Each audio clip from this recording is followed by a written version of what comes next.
Tá.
Tertúlia.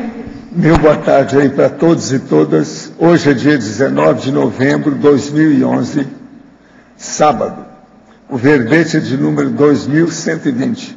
Tem 6 páginas, 54 elogios e 18 máximos. O processo aqui essa sessão do detalhismo tem ao todo 2, 4, 7, 10, tem 13 máximos, tá certo? Quem fez aqui é o conscienciatra. Quem estudou isso muito dentro da interassistenciologia foi o nosso veterano professor Pedro. Ele está aí muito bem acompanhado pela assessora. Definição. O conscienciatra é a consciência lúcida, homem-mulher, vivenciadora ao mesmo tempo, simulcogniciologia, da condição de médica, parapsíquica e parapolímata, detentora de larga experiência clínica, consciência terápica, conscienciométrica, proexológica, tenepsológica e ofiexológica, capaz de manter o megafoco terapêutico convergente, omniterapeuticologia, no atendimento às demais consciências, considerando o momento evolutivo holossomático, multidimensional e seriexológica dos envolvidos. Eu quero dizer a vocês que esse verbete tem 39 vocábulos sesquipedais. O holopensene da benignidade cosmoética interassistencial. O holopensene da paraterapeuticologia. O esmero pessoal na qualificação íntima pró-assistencial. O fato de o assistente ser o primeiro a ser assistido. Os autocuidados holossomáticos possibilitando o jubileu evolutivo. A qualificação do dicionário cerebral permitindo maior aproximação e interseção cosmoética dos amparadores de função. Eu li apenas alguns trechinhos aqui, tem muito mais dentro da parafatologia.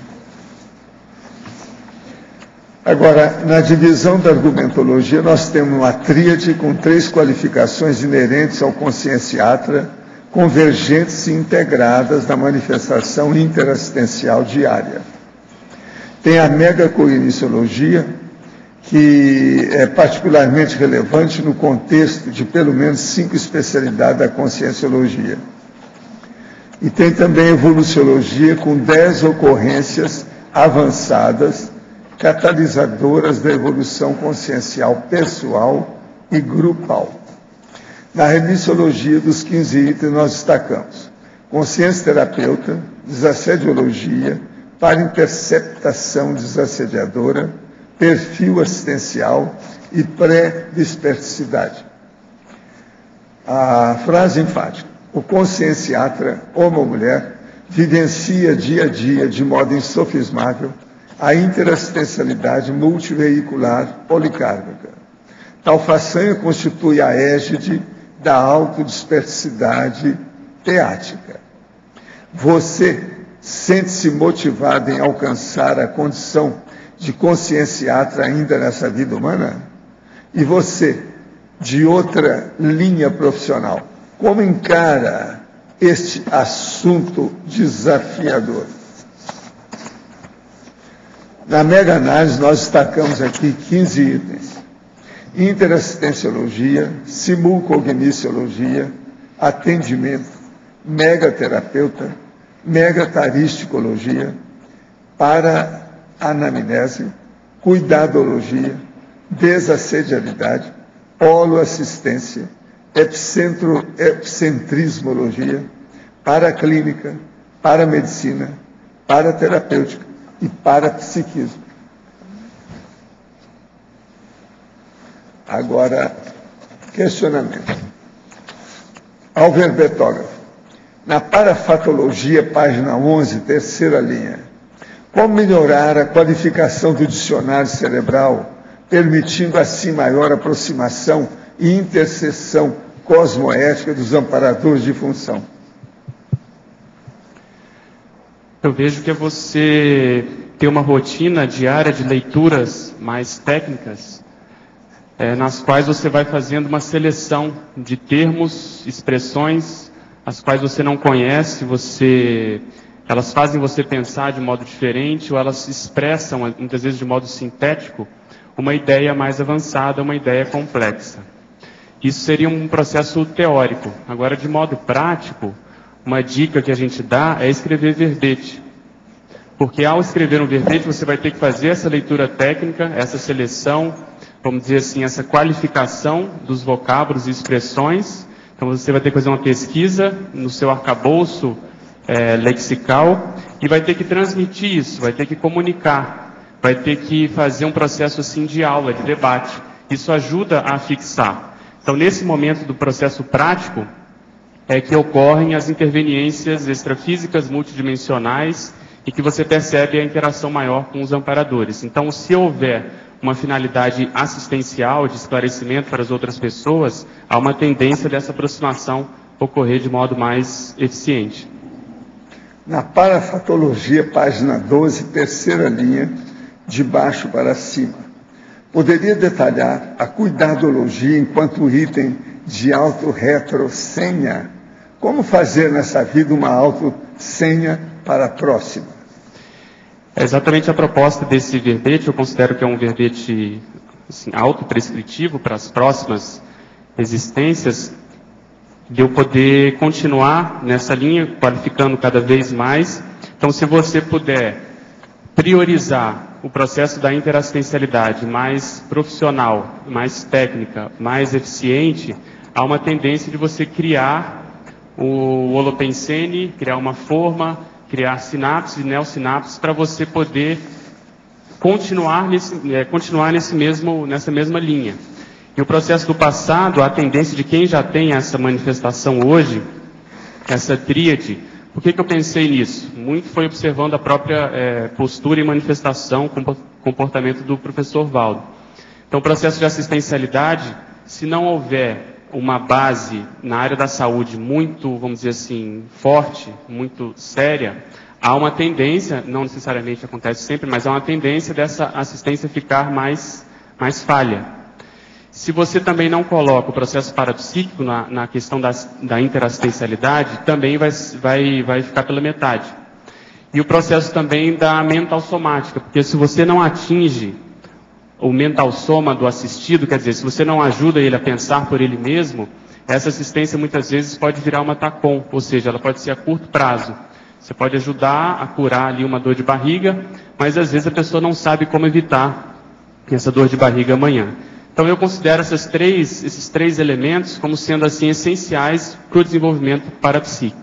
Então, voltando à ideia, quem já tem essa manifestação hoje, necessariamente já desenvolveu isso no passado. Então, essa auto-retrosenha a própria pessoa criou em função das retropriorizações na área da saúde, ajudando os outros, ajudando muitas vezes as pessoas a se sentirem melhor.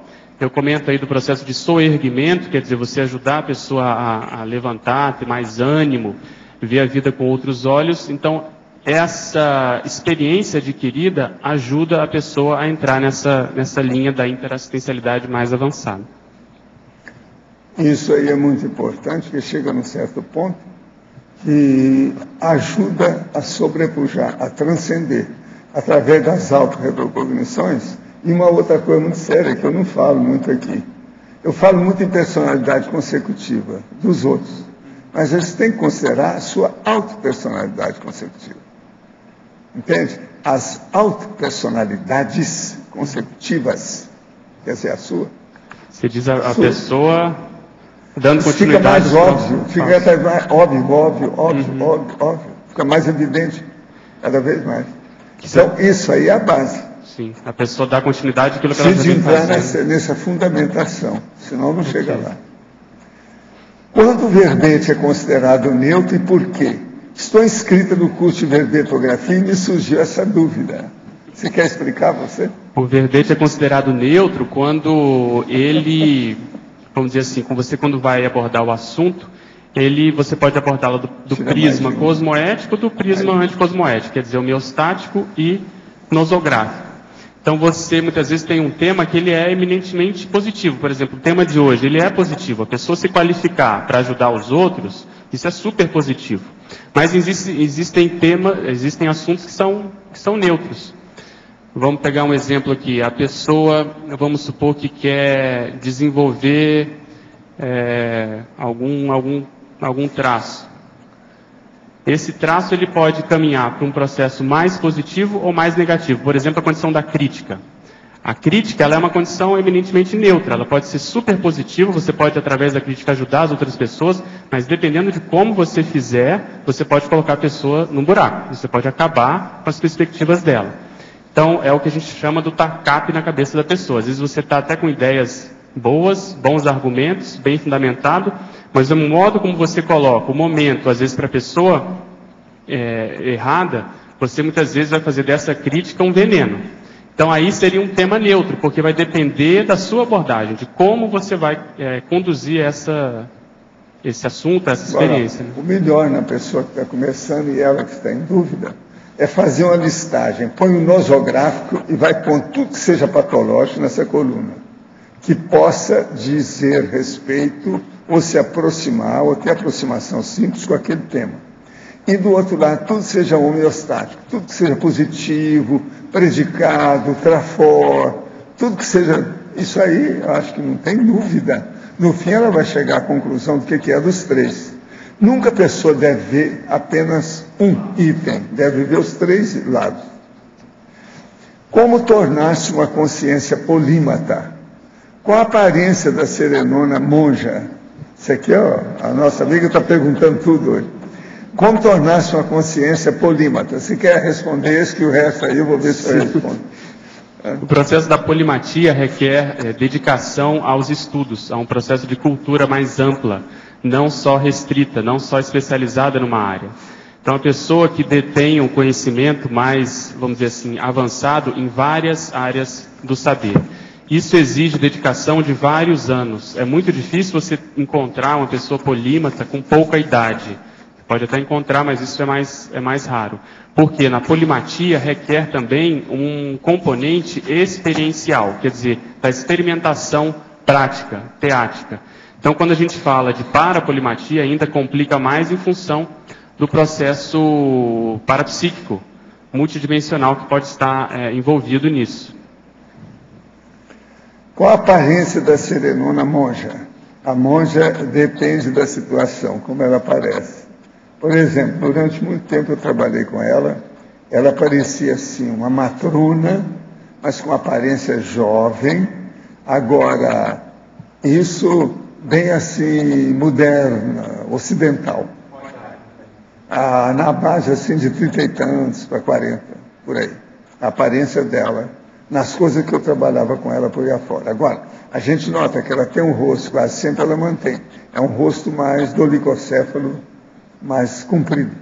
Sabe como é que é? Amplo, comprido, dolicocéfalo. Agora, outra coisa, quando ela morava lá na Espanha, ela aparecia como se fosse mesmo uma espécie de monja, porque ela gostava de usar um turbante com umas coisas dela lá, como se fosse um chapéu, alguma coisa, aquele quadrado dos sufis. Aquilo era muito comum na época, então estava na moda, ela gostava disso. Então a aparência dela parecia toda recortada por aquele processo. E o cabelo você consideraria mais moreno ou mais... mais moreno, mais acastanhado, por aí, mais moreno. Agora, qual o trabalho do serenão australino? Que sítios antigos são mencionados em relação a ele? Olha, o australino, ele trabalha com o processo político aqui da base do Cone Sul, essas coisas todas que diz respeito à parte, vamos dizer, austral da situação. Então, ele influi muito na Argentina, no Chile, no Uruguai e nesses países aqui do Mercosul e tudo mais. Ele é uma pessoa que aparece como se fosse uma pessoa assim do tempo. Ele às vezes gosta de andar até sem camisa, aonde ele está. É uma zona mais ou menos rural, na área de Córdoba. Mas ele às vezes não está lá. Ele às vezes vai para outros lugares, principalmente Buenos Aires. Eu já procurei uma vez ele lá, não achei no lugar. Eu achei depois em Buenos Aires. Ele mesmo deu um jeito de me pensar para mostrar onde ele estava. Agora, ele é fortão, é um cara enorme. Tórax enorme, grandão e queimado de sol. Ele tem isso. Agora, ele apresenta assim, talvez hoje uns 50 anos, por aí assim, mas bem jovem, sabe? Juvenilizado. Agora, esse aqui são os sítios dele. Vocês sabem que Córdoba é o lugar mais bravo da Argentina. O lugar que ele tem lá na zona rural é em Córdoba. Agora, é lá que tem o peronismo, é o povo mais bravo que tem na Argentina, tudo é lá. Agora, ele já ajudou muitos processos de política. Uma das coisas que eu sei que ele fez intervenção foi quando a Argentina estava querendo brigar com o Chile devido à fronteira. Ele então deu um jeito de influenciar o Papa. Como aquele povo lá está cheio de gente fanática e beato, o Papa entrou e conseguiu segurar. Mas foi ele que teve a iniciativa disso. Professor, e com Sim. as Malvinas também, né? Malvinas, tudo Malvinas isso. Ele segurou para não matar muita gente. Mas ele não consegue mudar a cabeça de um lado e do outro. Agora, eles brigam tudo porque parece que lá tem petróleo e outras coisas mais. Por isso que tem essa briga toda. Como ter o pensamento retilíneo? O que tem que estudar para ser assim? Você não quer responder essa também? Para não ficar tudo por minha conta hoje? Afinal de contas, eu tenho que pôr vocês veteranos funcionando aqui. Não posso ser só eu, né? Já estão falando para eu ceder meu lugar? O negócio é esse. Olha, o que acho que ajuda é você primeiro diagnosticar o modo como você pensa. A gente chama isso de metapensenidade, ou seja, você começar a observar o padrão, o jeito, a maneira que você costuma pensar. Você reflete ou você é mais da ação? Você, quando vê, você já está fazendo alguma coisa. Então você costuma refletir, ponderar, excogitar, como se diz, pensar nos seus próprios pensamentos. Existe um artigo da professora Juliana, chamado Pensenograma, que justamente ajuda sobre isso. É você fazer a taxologia, a classificação, a categorização dos seus pensamentos. Então você vai só registrando. Não, agora estava pensando no meu processo financeiro, agora no processo afetivo. Não, estava muito preocupado com o trabalho, com a fome. E você vai fazendo esse mapeamento e no final de algum tempo, pode ser 1 mês, 2, 3, você estabelece, você vai ter ali o diagnóstico do que predomina na sua pensenidade. Além disso, você vai ver que muitas vezes você parte de um pensamento para outro muito rápido. Você não consegue manter uma linha e aprofundar aquela linha, que seria o segundo passo. Então você vai querer pensar sobre um assunto com profundidade, ou seja, mantendo aquele assunto por um tempo maior para você poder tirar mais partido disso. Aí você está começando a chegar nessa ortopensenização, nessa retilinearidade. Então, em cima disso, você pode aprofundar cada vez mais. Luiz, você vê que aqui é diferente de Sorocaba. O soro aqui não acaba nunca. Você já viu, né? Pedro. Sorocaba, lá sim vai acabar, aqui não acaba. Não tem jeito. Há um tempo tive o que me pareceu ser uma espécie de projeção consciente, na qual me via lustro fora do corpo. Contudo, o meu psicossoma estava pesado, denso, o que dificultou a locomoção. E também o ambiente estava claro, iluminado, como se fosse de dia. Mas isso se passou durante a madrugada, com as luzes da casa apagadas. Tais peculiaridades me fizeram duvidar se realmente tive uma projeção consciente. Poderia comentar? Escuta, você já pensou que você poderia estar do outro lado do planeta? Que bobagem é essa? Você tem que pensar nisso, é o processo do hemisfério. Pensa bem nisso, que às vezes te deu foi o confuso horário extrafísico. O confuso horário extrafísico cria muita projeção semiconsciente. Tem isso. Isso aí é um caso para estudar. O senhor contou que já encontrou o mesmo animal de estimação seu, acompanhando ao longo de mais de uma vida intrafísica.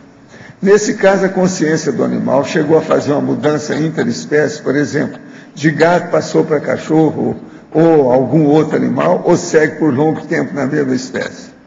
Olha, no meu caso pessoal, foi o mesmo gato, só que tem que o gato anterior, que foi bem antes da Idade Média, ou não um pouco, ele era um pouco mais forte. O atual já veio mais suave. Agora, o que se passa? Quando ele, lá pelas tantas que eu vi, quando ele estava comigo, ele tinha muito apego comigo. E de uma hora para outra ele transfigurou. Quando ele transfigurou, tudo mudou. E eu comecei a ter ver, isso é influência dos amparadores.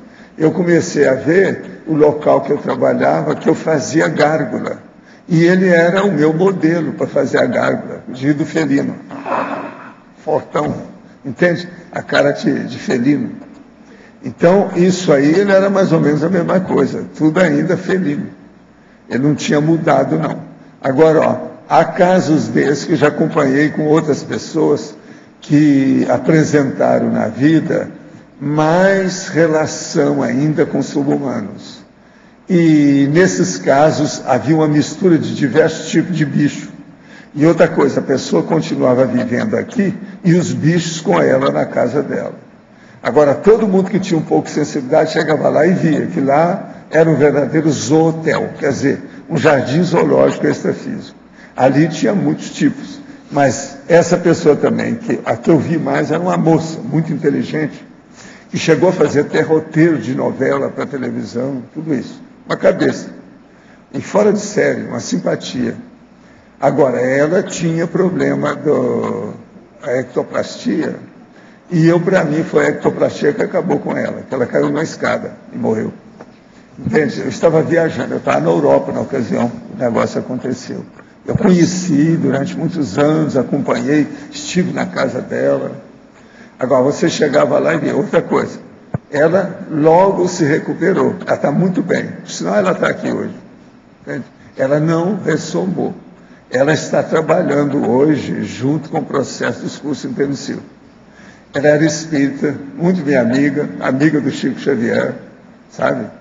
Agora, o nome para aqueles que são espíritas, eu posso falar, o nome dela é Wanda Marlene, de Belo Horizonte. Escrevia para a TV, lá em Belo Horizonte. Ela está aqui hoje, ó, a energia dela. A Wanda é fora de série. Agora, ela que deve entender os negócios dos Devas, aquele negócio todo, sabe? Que ela é desse povo, mas até aqui. Agora, ó, ela tinha um processo de ectoplasmia difícil, pelo seguinte, de vez em quando dava estigma nela, sabe? Estigmatização. Então, uma vez eu vi um negócio no nariz dela. Aí eu joguei bastante energia, o troço desapareceu. Devido ao processo, tipo para cirurgia. Sumiu na hora, mas estava no nariz dela. Ela foi atrás de mim com aquilo. De vez em quando marcavam as coisas assim na pele dela. Ectoplasta mesmo, muito forte. Agora, a casa dela é que era impressionante. Você chegava, você sentia, não, eu estou no meio de uma multidão. Você está entendendo? Não tinha ninguém lá, só você que entrava. E você chegava, era muito bicho. Agora, todos os bichos dela dessomavam e ficavam lá. Se juntava com os outros. Por que isso acontecia, dos bichos ficarem lá? Ficavam lá, ela dava a energia dela o tempo todo, atingia todo, conservava sempre um ou dois bichos vivos com ela, cuidava daquilo no ambiente. Mas era ela que retinha lá os bichos na casa? A base de tudo era ela era o epicentro, isso é que é o epicom. Ela sabia disso tudo. Ah, então ela fazia de Agora, propósito. aconteceu alguma coisa que eu não sei, tudo indica que talvez aquilo ela não tivesse culpa. Que é aquele negócio do jeito que eles me empurram. Eles devem ter empurrado a ela, que é um processo de efeito físico, você sabe. Mactecar destrutiva. Agora, aconteceu quando eu não estava no Brasil, eu estava fora. Quando eu cheguei, que eles me falaram que ela tinha caído na escada, lá, um local que ela estava, que não era a casa dela, parece, foi outro lugar. Ela caiu e morreu com a queda. Quer dizer, típica de média de efeito físico, entendeu? Agora, o Chico adorava a Vana Marlene, todo mundo gostava dela. Ela tinha um tipo de relações enorme, muito inteligente, psíquica, sabe como é que é? Energia mesmo, você sentia. Eu gostava demais dela, fora de série. As sinaléticas pessoais são indicações holossomáticas de interações conscienciais, como, por exemplo, a repetição da observação de um determinado número que se surge em diversas situações e momentos. Seria uma sinalética externa à consciência? Sim. Você anota e vai vendo com o tempo. Se estiver interesse, o amparador vai dar as indicações para você. Agora, são indicações não só holossomáticas, não. É da vida humana, dos processos que a pessoa faz, a proex dela, as relações com a rede social, de tudo que ela tem contato, tudo isso tem relação. Estou completando 1 ano e 6 meses de TENEPS. Costumo fazer EV durante o dia, antes e depois da técnica. Dou passividade e sinto exteriorização de energias e desbloqueios muito intensos na cabeça. Sei quando a energia é minha ou do amparador, mas não percebo consciência. Parece estar tudo certo, mas quando penso que limpou, sinto um novo local com bloqueios na cabeça e aí começa o trabalho tudo de novo. Sem falar que tenho bloqueios ainda no peito e na barriga. O senhor tem alguma dica? O seu problema é o seguinte: entra em frente, vai em frente, avante com a TENEPS. Pouco a pouco você vai limpando isso tudo aí. Tenha que insistir e tenha confiança em você e principalmente no amparador. Na ProEx é necessário ter sucesso, trabalho e carreira profissional pessoal para poder realizá-la? Não. Nada disso, não tem nada que ver uma coisa com outra. Uma coisa boa na questão é o seguinte: é a pessoa ter uma boa ficha, né? Um bom saldo na ficha. Isso ajuda. Mas o processo de carreira profissional é secundário, o trabalho da pessoa também é. Depende da meta, se ela alcançou ou não. Já relatei anteriormente sobre ouvir uma transmissão de rádio em lugar específico da casa. E o senhor me disse que era sério. Agora, além de continuar ouvindo essa transmissão em qualquer lugar da casa, também estou sentindo, há mais de 20 dias, uma mão nas minhas costas, do lado esquerdo em cima do pulmão. Isso tem me incomodado bastante, pois é como se tivesse colado nas minhas costas. Faço TENEPS e parei alguns meses por problema de saúde. Agora estou tentando voltar e não consigo devido às intrusões extrafísicas e intrafísicas. O que está acontecendo comigo? Como faço para me livrar dessa mão e retomar minha TENEPS? Isso é assédio mesmo. Seria bom você fazer a evocação do seu amparador de função. Ele vai te dar uma de mão. Você, em primeiro lugar, é você. Segundo é ele, tá certo? Mas olha você. Olha bem isso.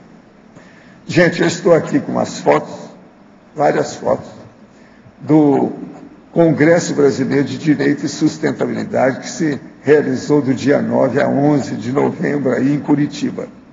Esse aí, o nosso professor e doutor Juarez Freitas, ele convidou e deu uma cortesia para vários dos amigos nossos participar.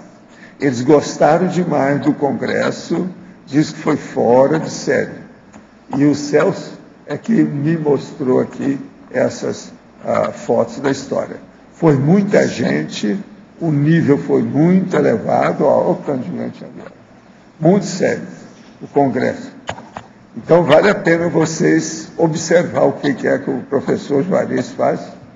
Isso aí vai longe, né, com esse trabalho dele.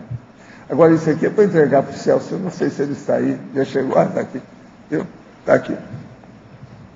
Ele já vem ali. Agora, outra coisa. Isso aqui é um DVD, como vocês estão vendo, do Carlinhos de Jesus, que é aquilo da dança, etc. Tal. Ele faz os 10 dias, deu pessoalmente para a Graça, isso aqui com a dedicatória para a Graça, esse DVD dele. Agora, essa madrugada, mataram o filho dele de 32 anos. Está um negócio bravo que saiu na televisão. Então, eu estou falando para vocês para a gente pensar bem, porque esse aqui é um grande artista, sensível. Agora, perder filho, você sabe que pai é duro. Quem entende disso é o Datena, né? E vive falando essa história. De modo que eu estou só falando para vocês, para pensar bem aqui do Carlinhos de Jesus. O negócio foi feio. Matar o filho, 32 anos. Agora, eu queria falar uma coisa para vocês, que desde ontem aconteceu aqui, ninguém falou nada. Eu fiquei quieto. Geralmente eu faço isso no primeiro, segundo dia, etc. Vocês já viram que tem um outro busto aqui, né? Eu quero apresentar para vocês, para aqueles que não conhecem, um grande amigo aí, o Sigmund Freud, tá certo? Vocês veem o que vocês fazem com ele aí, que é da parapsicanálise, ou da psicanálise. Então, vê o que é que vocês olham bem, ele está aí. Vocês acham que o busto se parece com ele? Isso aí, tá parecido. Mais ou menos? Como é que é? Mal mesmo. Olha só. Ele parece estar muito concentrado. Agora, está ótimo porque ele não está com cigarro na mão, nem charuto, que eu achava que era a maior burrice dele. Foi isso que deu até o câncer que matou o cara. De modo que, viva o Freud, tá certo? Pode falar. Pedro, na sinergismologia, a terceira linha é o sinergismo tara-parapsíquica, mitridatismo e dispersidade. Esse sinergismo, começando aí pelo tara-parapsíquica, esse conceito a gente colocou entre parênteses, a rima interconsciencial. Em outras palavras, é o quanto de consciências perturbadas você suporta, ou o assistente suporta na sua psicosfera, sem causar prejuízo, ou seja, sem ele se deixar envolver pela patologia dessas consciências. Então, isso daí, a tendência, por exemplo, no processo da TENEPS aí aumentando, não só em quantidade, mas às vezes em qualidade, ou seja, às vezes tem uma consciência, mas ela é muito perturbada. Então os amparadores às vezes deixam, e isso vai criando uma espécie de para-imunidade, ou seja, você vê que você consegue suportar condições desassediadoras mais difíceis, mais críticas, e ao longo do tempo isso vai te dando essa imunidade, e lá, num tempo maior, é o que deve acontecer com o desperto. O ser desassediado permanente total é justamente aquela consciência que, paradoxalmente, vive assediada, mas não sofre influência desses assédios. Então, onde quer que ela vá, ela está fazendo esse desassédio. Então, eu vejo isso como sendo um caminho, um crescendo na realidade. Quanto mais a gente investir nisso, mais a gente vai desenvolver essa para-imunidade, e o processo da TENEPS eu vejo que é crucial nisso. Muitas vezes os amparadores têm essa visão mais assim de conjunto do que a gente, e eles sabem quem que eles vão trazer, quais os efeitos que isso pode causar no tenepsista. Então eles tentam ajudar nesse sentido. Se a gente souber tirar partido, ou seja, muitas vezes conter determinados trafares, saber, vamos dizer assim, segurar a onda, como a gente coloca, não perder as estribeiras, ter paciência e assim por diante, isso vai qualificando cada vez mais o nosso processo interassistencial. Então eu vejo isso como um sinergismo, ao mesmo tempo como um processo crescente. E no final ali da dispersidade a gente colocou a refratariedade instantânea, porque chega num ponto que mesmo assédios mais sérios, de mega assediadores, não conseguem, vamos dizer assim, promover essa influência. Então, a vulnerabilidade, no caso aí do assistente, vai ficando cada vez menor.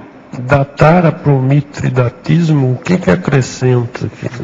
Acrescenta porque você vai formando neossinapses. Então, muitas vezes você percebe que você está, vamos dizer, iscado, como se diz na prática, ou seja, você está funcionando como uma isca lúcida de um determinado padrão de consciências ou consciências, e o ideal aí é tentar procurar saber a causa disso, da onde você escou. Foi de um encontro, foi de uma interlocução, uma aula, uma leitura, um verbete que você escreveu. Tentar saber a origem dessa consciência, se é homem, se tem um paravisual de mulher, se é uma criança, e qual é a demanda, vamos dizer assim. Por que ele está ali? Tem alguma queixa, tem alguma reclamação, alguma crítica? Isso então vai fazendo com que você tenha sinapses. Essas sinapses, elas repercutem no holossoma inteiro, e você vai aos poucos adquirindo essa autoconfiança maior. E vamos dizer assim, aquela doença que te afligia, ou seja, aquilo que você não conseguia suportar há muito tempo, muitas vezes a gente, vamos supor, tinha que sair correndo para o banheiro, às vezes você tinha dor de cabeça, às vezes você até ficava obnubilado, aquilo não te pega mais.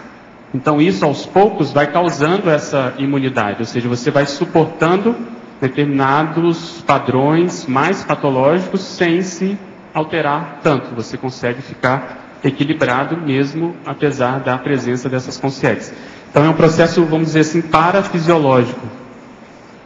E na página 13, trinomiologia, esse último trinômio aqui, o trinômio paratoponímico, pombal, pandeiro, interlúdio.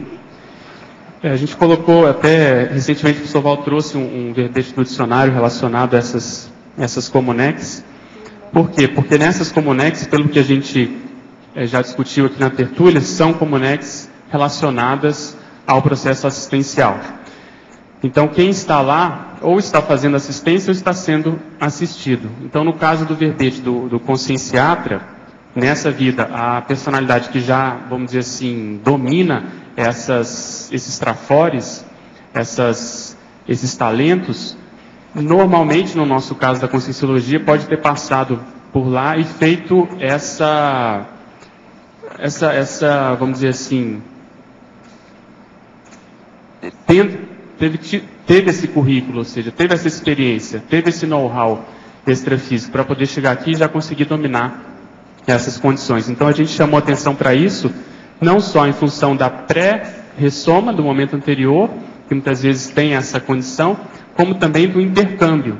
A gente estava comentando dessas consciências, às vezes assistidas, né, patológicas, que têm relação muitas vezes conosco nessa vida. E o intercâmbio com essas comunex funciona de modo prático. Então, muitas vezes, no caso do conscienciatra, às vezes da OFIEX, a consciex pode ser encaminhada para uma dessas comunex, se for o caso, se ela estiver bem, se for o caso dela, por exemplo, pensar num curso permissivo, ou mesmo para outras comunex. Então, eu vejo que o trabalho do assistente aqui, da Consim assistente, tem uma inter-relação muito grande com a paraprocedência, por um lado, da onde ela veio, principalmente se for na área da saúde, a gente sabe que nessas comunex tinha determinados ambientes relacionados à paraclínica, à paramedicina, e, por outro lado, também é o processo posterior, ou seja, de encaminhamento dessas consciências que porventura estejam sendo tratadas atualmente.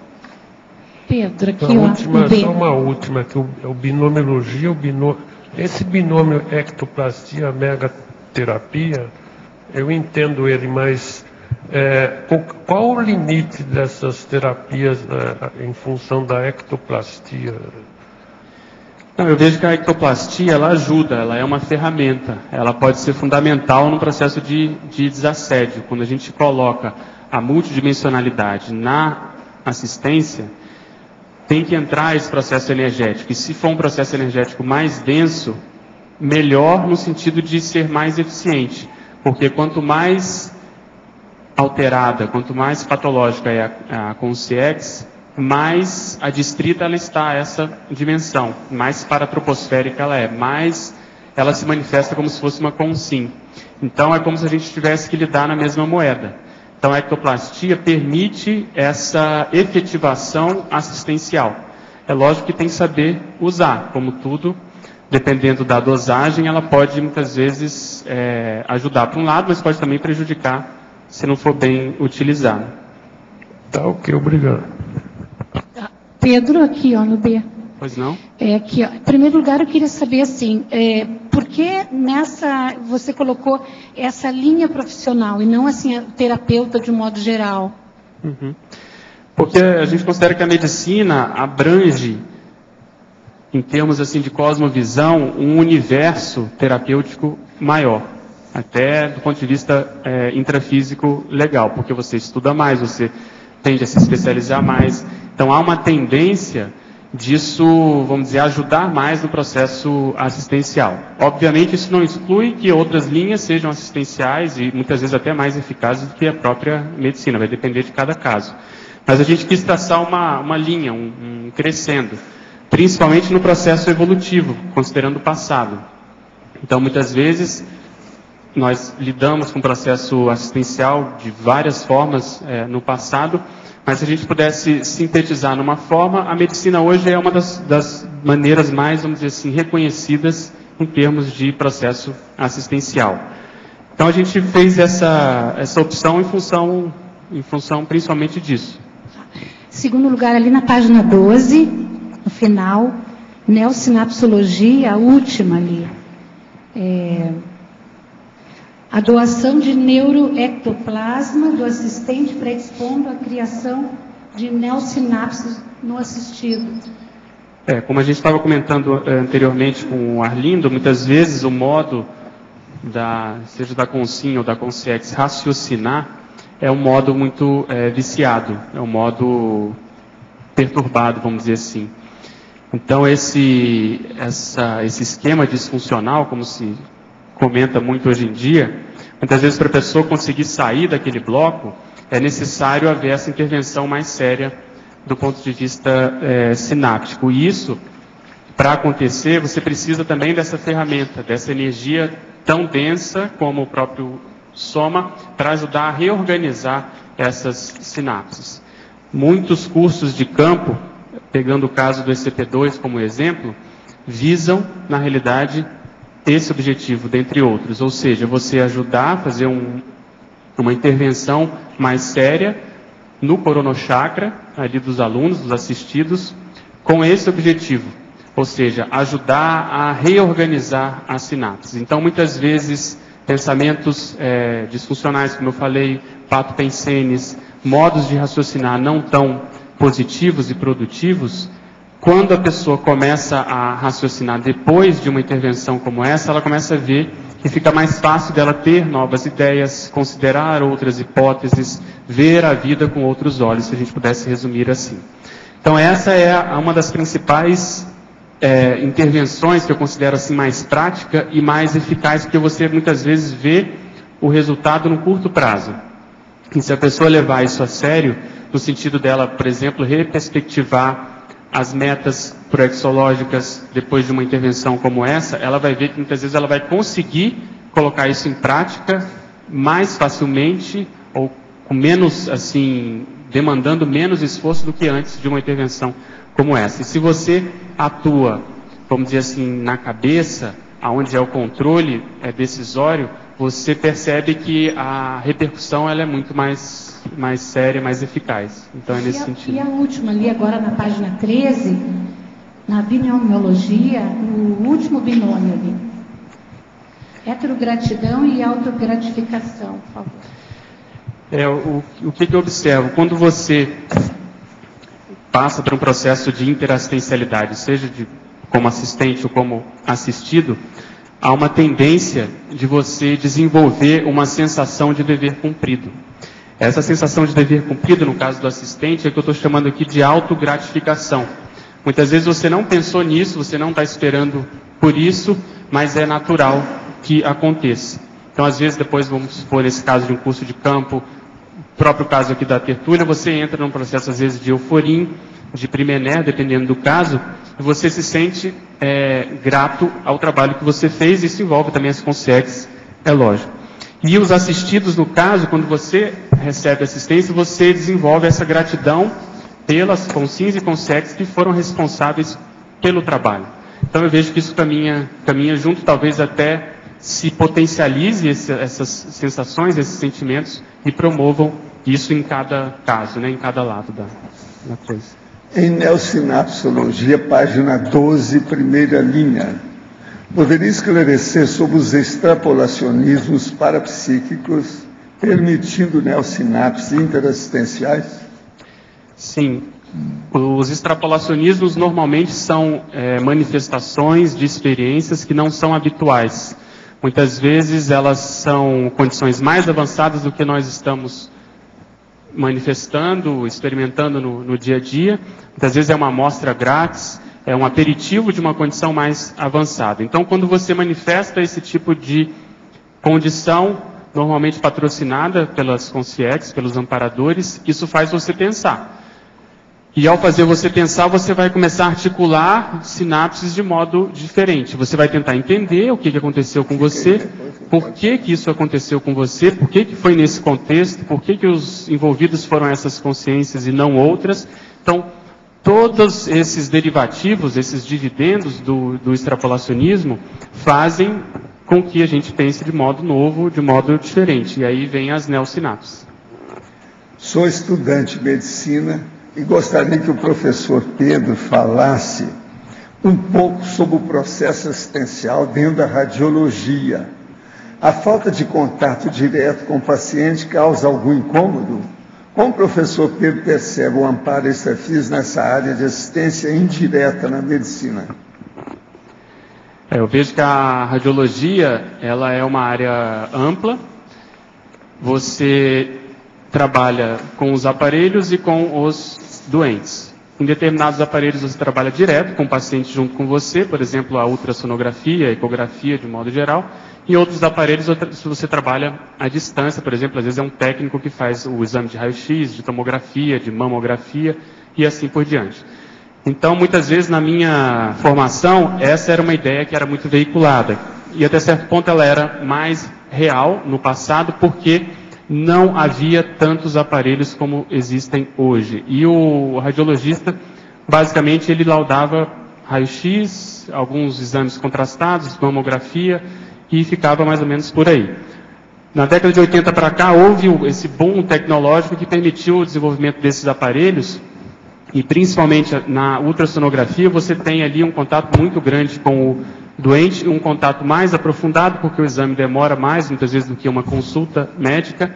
Você faz esse exame num ambiente escuro, o que propicia o acoplamento áurico, o que propicia você perceber todo o contexto extrafísico, multidimensional dos doentes, e é um processo que exige muita proatividade, lembrando aí do verbete de ontem, porque você faz o exame e muitas vezes você já tem que chegar em alguma conclusão.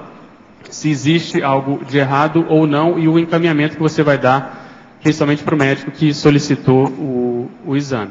Então eu não encaro hoje, pelo contrário, eu acho que é uma área muito rica no sentido de você poder interagir com os pacientes, e além disso você ajuda não só esses pacientes, mas também ajuda os médicos que estão solicitando esses exames. Então eu não, vamos dizer assim, acho que teria essa dificuldade, pelo contrário. Adota uma dieta óvulo-lacto-vegetariana desde os 7 anos de idade. No capítulo 314 do livro 700 Experimentos, o professor cita a dieta vegetariana como inimiga do cérebro e prejudicial à memória. Quais os elementos faltantes na dieta vegetariana afetando o cérebro? O mesmo acontece na dieta óvulo-lacto-vegetariana? Pode ser adotado algum tipo de suplementação alimentar nesse caso? Não, o que eu quero te dizer é o seguinte, não é bem o processo da dieta em si, é o problema da vida da pessoa em si. Eu acho que nós não temos doentes, nós temos o doente separado, cada um é diferente do outro. Agora, o que eu quero dizer é o seguinte, por exemplo, você, tudo indica que você está bem, que você começou com a mesma dieta desde os 7 anos, agora eu não fui. Eu fui criado com carne de porco.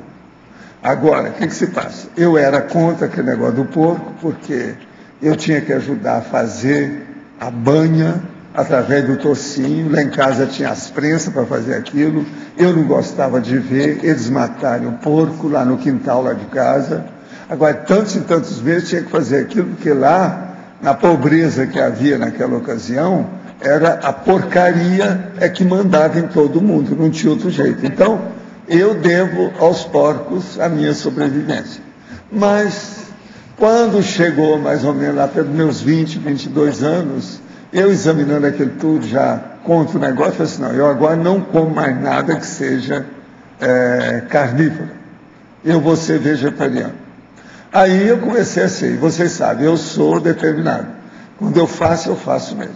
Agora, chegou mais ou menos 2 anos e meio, eu um dia quis lembrar como é que era o algarismo 8. Eu sabia que tinha um 8 depois do 7, mas não sabia como é que escrevia. Então eu falei assim, gente, eu estou doente, estou ficando doido. Esqueci como é que era o 8. Sabe o 8, que é esse negócio do infinito em pé, né? Eu não lembrei o que era. Aí eu falei assim, então eu estou doido. Fui examinar por quê. Aí comecei a examinar tudo. E a conclusão foi uma única. Era a dieta vegetariana. Eu tinha deixado desde pequeno, comendo com carne, aquela coisa toda. O negócio afetou meu cérebro e a minha memória. Eu demorei 5 anos para recuperar minha memória. Até ela ficar mais ou menos do jeito que era. Agora, é lógico, não voltei a comer muita carne vermelha, nem nada, muito embora eu coma. De vez em quando, aqui mesmo eu como, devido à dificuldade nossa, porque eu não posso estar dando trabalho para os outros para estar fazendo minha comida toda hora. Então, eu como, mas relativamente. Eu prefiro, por exemplo, mais peixe, às vezes eu como frango. Mas agora, às vezes eu como uma ou outra coisa devido aos pratos que existem dentro da situação que ainda tem carne vermelha. Agora, o que se passa? 2 anos e meio eu perdi a noção do 8. 5 anos depois eu recuperei minha memória do jeito que ela era antes. Isso foi antes dos 30, entende? Agora, por exemplo, ultimamente, devido a tomar remédio demais, e eu não posso tomar, por exemplo, ginkgo biloba, que estava me ajudando, porque ele interfere em outros remédios que eu tenho, e aquilo ataca outras áreas aí e sistemas, eu não tenho a mesma memória muito boa do jeito que eu tinha. Eu estou esquecendo uma coisa ou outra, etc. tal. É tanto que eu aumentei o nível das minhas anotações e apontamentos, porque isso aí compensa o processo da memória. Agora, não tenho uma memória de julgar fora ainda, sabe? Parece que não. Mas não é aquela, não se faz mais memória como antigamente no meu caso, entende? Então, no seu caso aqui, você tem que olhar como é que está a sua memória. Com a memória você vê as outras qualidades e faculdades mentais que você tem. Eu sempre olho através da memória. Se a memória começou a falhar, o resto das faculdades da pessoa vão para o espaço. Eu sei que eu passei por isso entre os 20 e os 30. E olha, foram 5 anos de atividade. E eu ficava lá chupando o dedo. Não era fácil aquilo, até recuperar não foi fácil. Por isso que eu dou muito valor para a questão de memória, de dieta, de carga horária de sono. No seu caso, você precisa de ver o que, se te falta alguma coisa ou não, porque às vezes você está tudo bem. O problema é ver se a pessoa estava habituada. Na hora que muda o metabolismo, afeta tudo. E os neurotransmissores, vão para o espaço. Uns 6 neurotransmissores básicos que tem aí. Tipo endorfina, dopamina, entende? Desse tipo. Serotonina. O senhor conhece algum animal que passou da fase animal para a humana? Não, diretamente não, ainda não foi apresentado. Desde a adolescência, algumas vezes sonho com uma mulher alta, branca, de cabelos escuros, que parece uma amazona, de muita familiaridade positiva. O senhor conhece alguma consciência assim? Uma mulher alta, branca, de cabelos escuros? Não. Eu conheço o contrário. Mulher alta, branca, de cabelo branco. Que é aquela que eu falo que a Eliótis é desse jeito. A Eliótis é fora de série. Ela é uma força presencial dela, dá um impacto em qualquer um. Agora, parece com a dona da televisão, que eu não vi mais a dona. Eu quero marcar lá o dia que apareceu, mas ainda não deu. Agora, vocês sabem que eu é que dei o nome nela de Eliótis. Eliótis é o Pinus Eliótis. Pinus quer dizer pinheiro. Vocês sabem o que é pinheiro com essa situação toda. Por exemplo, aqui nós temos a tuia, desse tipo, tuia ocidentais. Essa dona que faz aquele bloco assim, Isso aí é tipo da família dos pinheiros. Vocês sabem que o pinheiro, ele aguenta todas as estações. há uma tendência da eternidade com ele. Existe até processos folclóricos, sagas, etc., sobre o programa de Pinheiro. Eu ainda estava vendo esses dias um filme que eles estavam falando justamente disso, sobre os Pinheiros. Você está entendendo? Um dos personagens do filme dizendo sobre a eternidade. E aquilo com muita unção, muita veneração pelo processo do Pinheiro. Entende como é que é? No lugar deles. De modo que é uma coisa para se pensar. Ela gosta disso. Tem força presencial. Deve ter seus motivos. Você está entendendo? Que é o problema da botânica, né? E a parabotânica. É um problema para pensar. Pedro, aqui na página 13, por favor. Paradoxologia, o terceiro. O paradoxo de o ataque paraterapêutico poder desencadear a agudização do autoparapsiquismo. Essa é uma verpom, né, da Conscienciologia, tem um verbete chamado ataque paraterapêutico, se não me engano. E o que ocorre? É aquela situação que o Stovaldo muitas vezes comenta de ele estar, por exemplo, trabalhando durante a madrugada e perceber que tem que fazer um trabalho assistencial ali, porque os amparadores trouxeram essas consegues para serem atendidas. E muitas vezes são consegues muito alteradas, são mega assediadores, e o que acontece depois disso? Muitas vezes é o que se chama de dividendos. Há uma agudização do parapsiquismo. Então, muitas vezes você fica mais descoincidente, o seu parapsiquismo aumenta, você, muitas vezes, em função daquela assistência, tem uma retrocognição. Enfim, qualquer modalidade parapsíquica pode ser potencializada em função de um trabalho agudo ali, de uma exigência aguda em termos energéticos, porque envolve o processo de ectoplasmia. Então é um paradoxo em função disso. Apesar de você estar recebendo um ataque, um processo assistencial que teoricamente vai te demandar, você vai ter que doar muito, você tem essa contraparte posterior que é muito positiva e muitas vezes pode até se configurar num extrapolacionismo. Então, no caso do conscienciatra, ele vivencia isso com certa regularidade. Por isso que a gente chamou atenção para isso. Obrigada. Pedro, João Luiz aqui na A. Na definologia você botou a palavra ofexológica. Eu queria fazer duas perguntas para ti.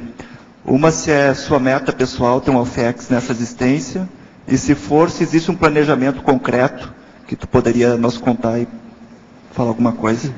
Esse é o sonho de consumo. Se eu sair dessa vida com uma OFIEX, eu estou bem. Respondendo a sua pergunta, seria uma meta, sem dúvida. Em termos de planejamento, a gente tem lá em casa, a gente comprou um quadro, e colocamos lá proexograma, eu e a Cris. E a gente dividiu os anos que faltam para atingir pelo menos 20 anos de TENEPS. E até lá a gente está procurando fazer o dever de casa, que principalmente é investir no processo da TENEPS. Eu vejo que a TENEPS ela é fundamental, não só para o FIEX, como é lógico, mas basicamente para uma série de outras manifestações, principalmente em termos, por exemplo, de epicentrismo. Então, as pessoas que me perguntam o que me ajudou, o que elas poderiam fazer para desenvolver o epicentrismo consciencial, no meu caso, eu vejo que foi olhar para a TENEPS, olhar com calma, você muitas vezes não acomodar, não ter a TENEPS como se fosse um processo de funcionalismo público, ou seja, que você vai lá, bate o cartão todo dia e pronto.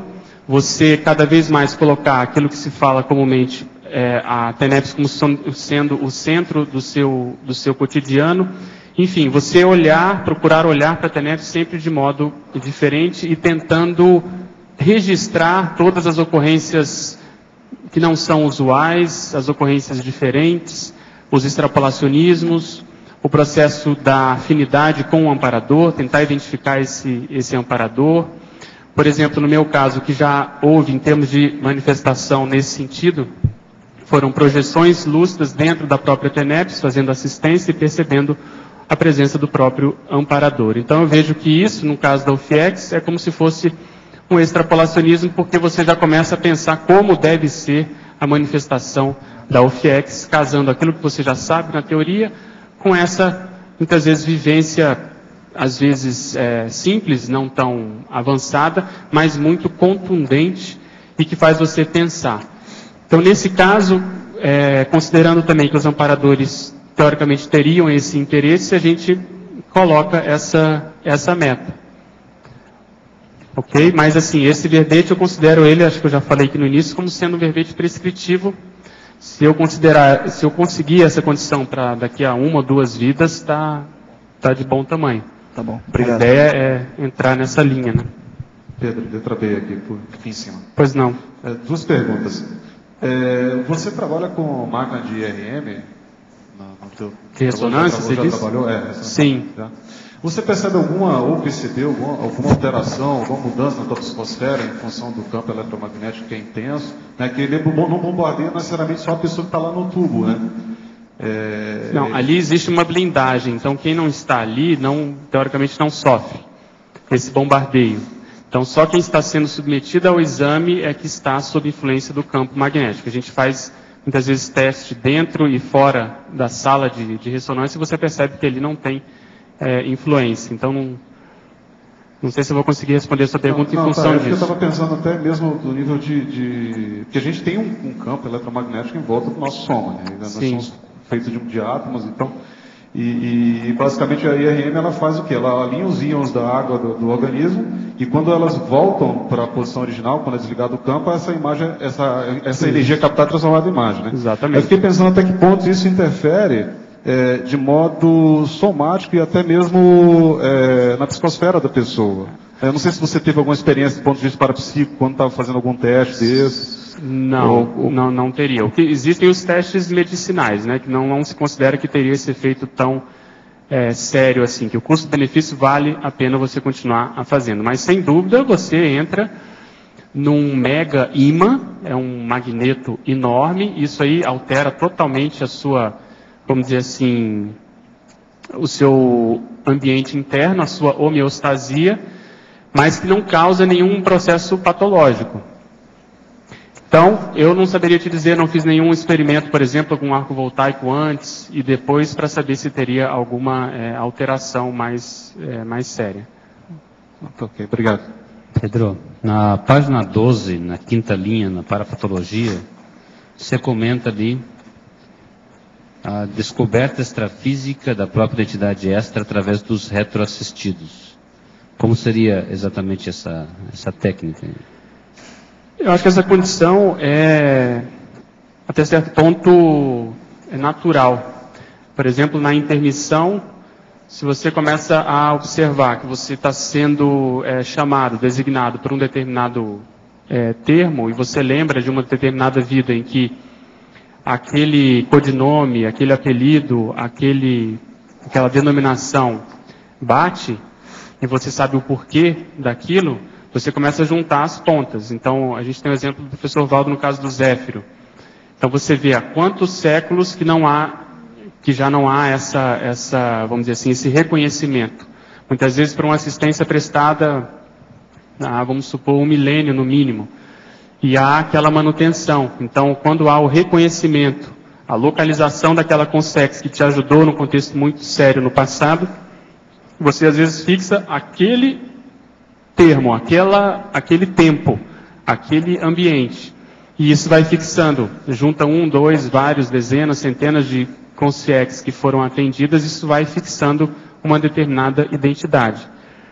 Então é nesse sentido, você extrafisicamente pode passar por isso, seja projetado, que eu acho mais difícil, principalmente na intermissão. No caso aqui do verbete, por que a gente comentou isso? Porque quem já é muito da área da saúde, muito da área da assistência, deve ter algum nível de identidade extra cosmoética. Não sei se eu te respondia, né? Não, ficou claro, sim. Na linha seguinte ali, você falou das cirurgias invisíveis, né? Você não quis colocar as paracirurgias invisíveis. Justamente para chamar a atenção, o processo da invisibilidade sendo extrafísico, né? Para chamar a atenção, porque é um termo que está se usando mais. O professor Hernandes falou muito de paracirurgia e de cirurgia invisível aqui. Porque invisível também no sentido de não, vamos dizer, competir ou de ser até mais avançado do que as cirurgias mediúnicas que envolvem até certo ponto um escarcéu, né? Um processo de muito de parafernália mesmo, para chamar a atenção e até certo ponto impactar quem está sendo submetido ao procedimento, emocionalmente a pessoa fica impactada. E, por outro lado, você tem muitas vezes cirurgias que a pessoa às vezes nem percebe que passou por ela. Então, nos cursos de campo, você é uma das pessoas que acompanha muito, né, os ECP2, a gente observa, você pode ter já notado que pessoas passaram por isso, muitas vezes não precisou de todo daquele arsenal. Então, no caso do conscienciatra, a gente observa que é uma realidade. A própria TENEPS já provoca esse tipo de interação, né? Eu acho que ela prepara, e dependendo do caso, pode até o próprio tenepsista passar por isso, né? Muitas vezes os amparadores vão preparando determinadas intervenções. Por exemplo, teve uma pergunta aqui nesse sentido. Às vezes o tenepsista tem um bloqueio crônico, um bloqueio energético crônico, e os amparadores podem ir trabalhando nesse sentido em várias etapas, no sentido de ir promovendo essas cirurgias para ir melhorando o funcionamento daquele chakra. Ok. Estou assistindo essa aula online pela primeira vez, além de ainda estar aprendendo a lidar com o computador. Essa pessoa é 2 vezes jejuna, né? Bijejuna. Depois de 62 anos, estudo é novo para mim. Olha, parabéns, você ainda não entrou na terceira idade. Você tem mais 3 anos para dominar isso tudo. Fui médium, frequentei centro de Umbanda, li muitos livros espíritas. Entretanto, estou sempre em busca de algo mais, sem interferência de religiões. E acho que agora encontrei. Gostaria de saber por onde começar. Tem a matéria em livro? Sabe falar com ela sobre os processos? Fala para nós sobre qual que é o www, o site, é o mesmo lugar que ela acessa aqui, e os 2 livros que eu falo. Você sabe quais são os 2? No próprio site da Tertúlia tem aí informações sobre as instituições conscienciocêntricas, informações sobre os livros, né, chama Nossos Livros, e se não me engano está do lado esquerdo aí do site, você pode procurar, né, os tópicos, você vai encontrar essas informações. E o livro introdutório, né, inicial, é o Nossa Evolução. Né, é um livro feito à base de perguntas e respostas, tem todos os conceitos iniciais da conscienciologia e projeciologia, então você seria mais indicado esse primeiro livro. Tem também o que é a conscienciologia, que é um livro também introdutório, pequeno, para falar, explicar com calma o que é essa ciência mãe, que na verdade a conscienciologia é a ciência da consciência. E a partir dela tem uma série de especialidades, assim como a medicina tem também uma série de especialidades e toda a ciência, né? E tem também o Projeções da Consciência, que é um livro, que é um diário projetivo, com uma série de experiências fora do corpo, que o professor Valdo Vieira escreveu. Foi o primeiro livro dele, onde ele já está ali anunciando, né, a ciência sobre a experiência fora do corpo, que é a projeciologia, e também a conscienciologia. São 60 relatos de experiências projetivas. Então, eu acho que esses 3 livros seriam os iniciais para você começar a compreender a conscienciologia. Em Paradoxologia, página 13, terceira linha. Poderia falar sobre o paradoxo da cosmoética destrutiva e interassistencial e dar um exemplo? Isso é um paradoxo porque muitas vezes você, para fazer assistência, você tem que destruir as bases se elas forem anticosmoéticas, se elas forem erradas, nosográficas. Você precisa destruir para você deixar crescer condições mais sadias, sem tantas interveniências espúrias. Então esse é o paradoxo. Você muitas vezes precisa destruir, é como na medicina, muitas vezes, para você tirar um abscesso, muitas vezes você tem que lavar, até deixar o sangue sair puro. Não pode mais ter nenhum tipo de, vamos dizer assim, de contaminação ou de aspecto purulento. E isso às vezes é chato, às vezes dói, às vezes a cirurgia precisa ser mais profunda, dependendo do caso. Então, a metáfora vale para o processo, muitas vezes, de ideias. Às vezes a pessoa vem com o que a gente chama de boca torta. Ela quer sempre dar, aí, dando o exemplo que você pediu, ela quer sempre dar um desconto. Por exemplo, no caso, a pessoa tem uma base religiosa e quer manter essa base religiosa e, ao mesmo tempo, estudar a conscienciologia. Não vai dar. São coisas díspares, são coisas totalmente diferentes. Uma admite a crença, a outra é totalmente da descrenciologia. Mas a pessoa às vezes não quer fazer essa destruição daquilo que ela considera como sendo um valor ou valores pessoais. Mas se ela não fizer isso, se ela não cortar na carne, se ela não olhar seriamente para essas autoconvicções muitas vezes antigas, defasadas, que muitas vezes ela herdou de outras vidas, ela não vai conseguir, vamos dizer assim, progredir de modo mais profícuo com essas ideias. Então é preciso avaliar quais são aquelas autocorrupções que nós temos em que nós as mantemos em função de ganhos secundários. Porque muitas vezes é aí que dificulta a melhora, a progressão, a reciclagem mais séria. Então, por exemplo, eu sempre comento que, se não me engano, em 2003 para 2004, eu resolvi, em função de uma experiência específica que eu tive, que eu considerei vexaminosa, eu procurei passar em todas as áreas da minha vida esse crivo da cosmoética destrutiva e procurei ver quais eram as áreas que, por algum motivo, eu ainda estava mantendo uma situação de zona de conforto anticosmoética. E identifiquei determinadas áreas e procurei mudar, procurei fazer essa cirurgia. Isso é muito bom porque muitas vezes você também renova as suas companhias extrafísicas.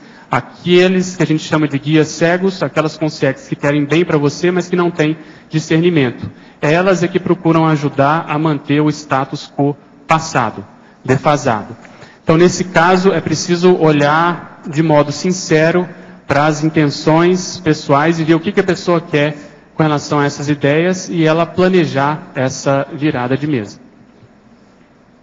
O conscienciatra, ao invés de médico ou fiexista, poderia ser apenas um psicólogo ou fiexista ou consciência-terapeuta?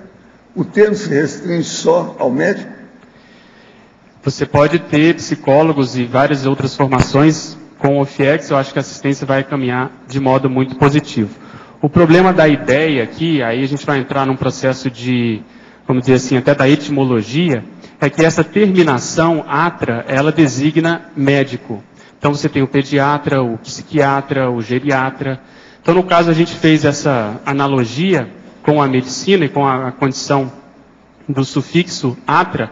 Então você necessariamente tem que ser médico em função disso, senão a gente teria que denominar ou escolher uma outra palavra para expandir ou para explorar essa ideia. Eu acho que podem existir outras condições.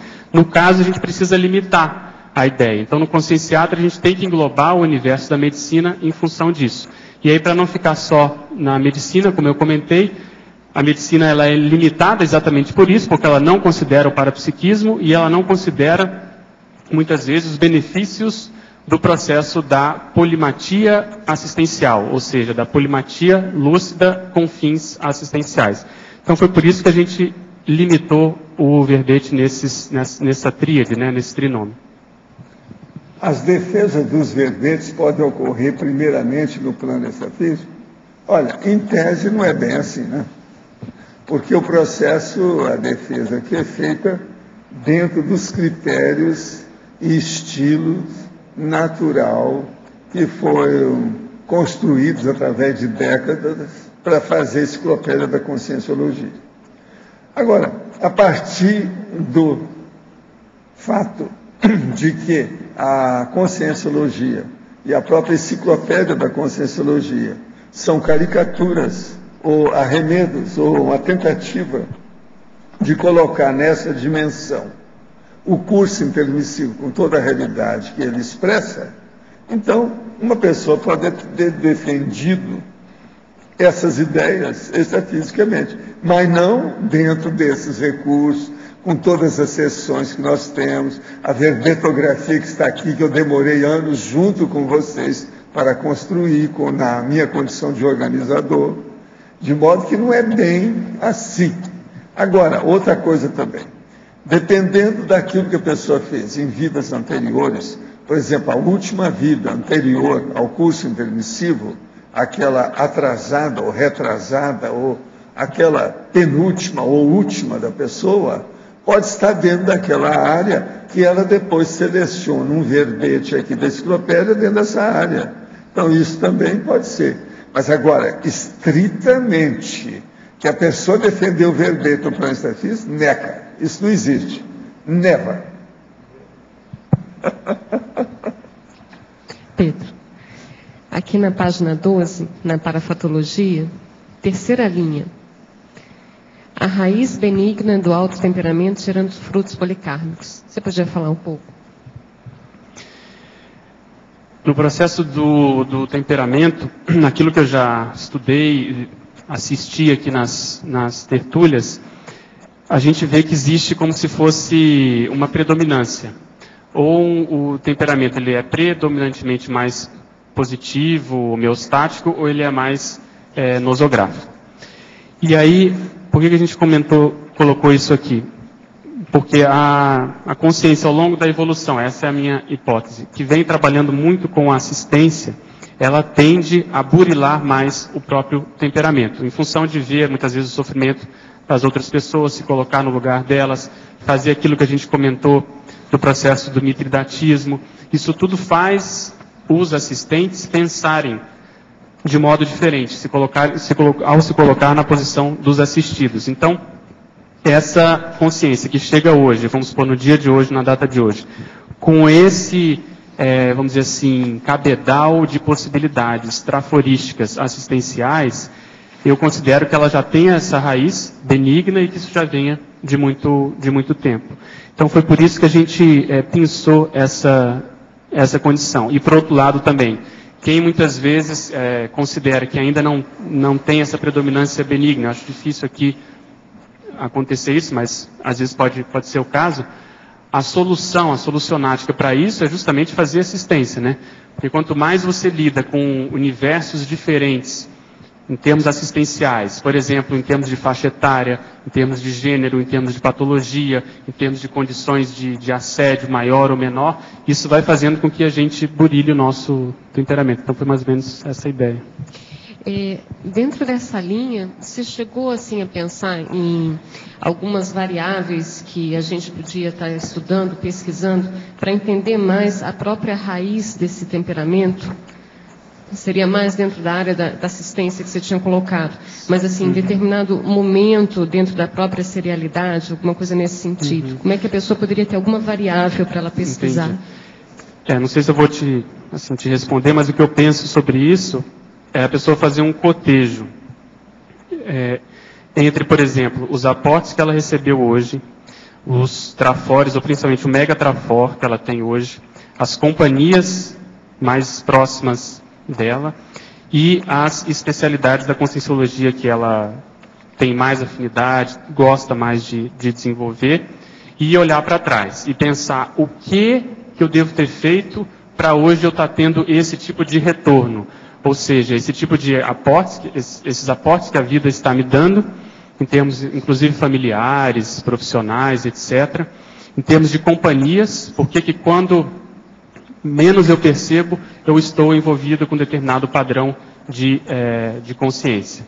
O processo de especialidades da mesma forma, então, por exemplo, na conscienciologia, tem pessoas que têm mais afinidade com determinada linha, vamos supor, uma linha parapsíquica, o outro é uma linha mais mental somática, o outro é uma linha mais vamos supor, de assistência mesmo, e assim por diante. Tem que eleger a principal, ou pelo menos uma ou duas mais, vamos dizer assim, mais sérias. E o processo também de trafor, porque o trafor nada mais é do que o resultado, né? A consequência de uma série de priorizações passadas. Então, quando a gente coloca isso numa equação, a gente vai chegar no temperamento. O temperamento é entendido como sendo o modo que a pessoa reage às coisas. Por exemplo, como ela reage a essas companhias, o nível de motivação que ela tem para desenvolver essas especialidades, o que ela está fazendo com os aportes. E aí sim, aí precisa, para olhar para trás, no caso da série X, pelo que eu estou percebendo mais recentemente, precisa ter um nível de conhecimento maior da história. Porque para a gente poder puxar algum nível, né, puxar a linha do nosso passado, precisa conhecer em termos de história, porque senão a gente fica com referenciais atuais e a gente não consegue encaixar esse resultado, essa síntese, em linhas, vamos supor, profissionais do passado, em linhas do conhecimento, muitas vezes em culturas que porventura possam ter existido e assim por diante. Então, quando há esse casamento, não que a pessoa muitas vezes vai conseguir botar o dedo em cima né, daquela personalidade ou daquela linha. Mas pelo menos ela vai restringir mais o campo, né, o universo de pesquisa, e aí a partir disso, se debulhando, se debruçando em cima disso, eu acho que a pessoa consegue clarear mais a raiz do temperamento dela. Pedro, na página 11, a parafatologia, a última linha, tem o para-olho clínico. Agora a pergunta é a seguinte: como tem operado o teu para-olho clínico? Como que? Desculpa, Linda, não entendi. Como tem funcionado o seu para-olho clínico? Pergunta de está precisando de óculos ainda, né? Ele está meio míope, assim. Nós estamos tentando desenvolver. Mas o caso é o seguinte: com o processo de epicentrismo, isso tem ajudado bastante. O que eu estou chamando de para-olho clínico? É você tentar olhar uma determinada pessoa, seja uma pessoa com a qual você convive, ou uma pessoa que você porventura esteja ajudando, e você tentar identificar também o que está por trás daquela manifestação. Seja em termos de consciências, amparadoras ou assediadoras, seja, por exemplo, em caso de paragenética. Então, esse para-olho é você olhar e tentar saber, vamos dizer assim, a para-etiologia, como foi comentado aqui no verbete da Adriana, ou seja, o que está sendo a causa real daquela manifestação. Então, tem consciências envolvidas. Qual possível paragenética ou o que essa pessoa fez para estar manifestando esse interesse ou esse comportamento atual? Então, essa etologia atual, ela tem que ser casada com alguma etologia extrafísica, que pode ser mais recente, pode ser do momento, pode ser aguda ali daquela condição, ou pode ser uma coisa mais crônica, mais estabelecida, mais, vamos dizer assim, arraigada à pessoa. Então, para-olho clínico é isso, é você olhar além do processo clínico, meramente médico ou meramente da manifestação dos sintomas físicos. Agora, na tua atividade diária lá como médico, tem ocorrido, deve ter ocorrido. É muito variável, porque depende muito do momento ali evolutivo, mas o que eu sempre procuro fazer é criar condições para isso, como eu estava falando, principalmente nos atendimentos de ultrassonografia, de ecografia, que você tem um tempo um pouco maior com o paciente, muitas vezes o ambiente predispõe em função de ser mais escuro, porque você tem que fazer o exame no escuro, em função da máquina, você precisa de ar-condicionado, porque a máquina precisa do ar-condicionado, enfim. Isso tudo predispõe a essa expansão do holochakra, do energossoma, tanto minha pessoal, como da própria pessoa que está ali passando pelo exame, e ali você muitas vezes consegue perceber a interação com os amparadores, você consegue perceber se tem boi na linha, vamos chamar assim, você consegue muitas vezes perceber se foi encaminhado uma determinada consciência. Então, pode acontecer de tudo, mas isso é muito variável. Já tenho vários casos, vamos dizer assim, registrados, mas ainda não me considero, estou longe disso, a condição de veteranice, a condição de que, por exemplo, há o predomínio total dos atendimentos em que ocorra algum parafato bem contundente. Correto, obrigado. Okay. Na página 12. Pode falar. Página? Na página 11, fatologia, o primeiro item. É possível se aprofundar ele? A convergência atributiva interassistencial. Isso. É você elencar quais são os atributos que você considera mais assistenciais.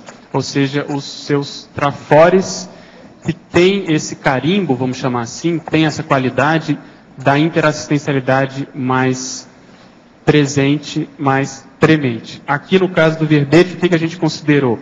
No caso, a formação, vamos supor, a pessoa tem uma formação na área da saúde, aqui a gente pegou o caso do médico, tem o parapsiquismo e tem essa possibilidade da parapolimatia. Mas isso pode ser expandido em outros aspectos.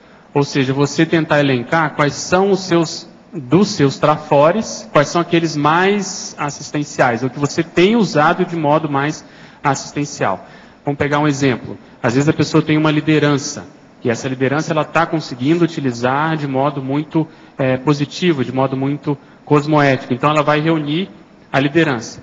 Por exemplo, no caso da docência, se ela dá muita aula e ela considera que o saldo docente dela é muito positivo. Então, ela vai unir a liderança com o processo da docência. E vamos supor a TENEPS, ela está no momento bom da TENEPS, ela está tendo muito resultado. Então, ela reúne isso e ela avalia, vê e chega à conclusão se ela está conseguindo fazer essa convergência de modo mais lúcido, mais consciente, de caso pensado.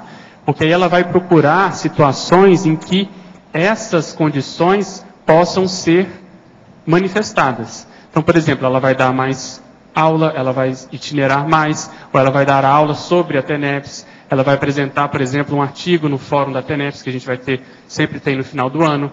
Nós vamos ter, pegando um gancho, no ano que vem, o primeiro Congresso Internacional de TENEPS, de Tenepsologia.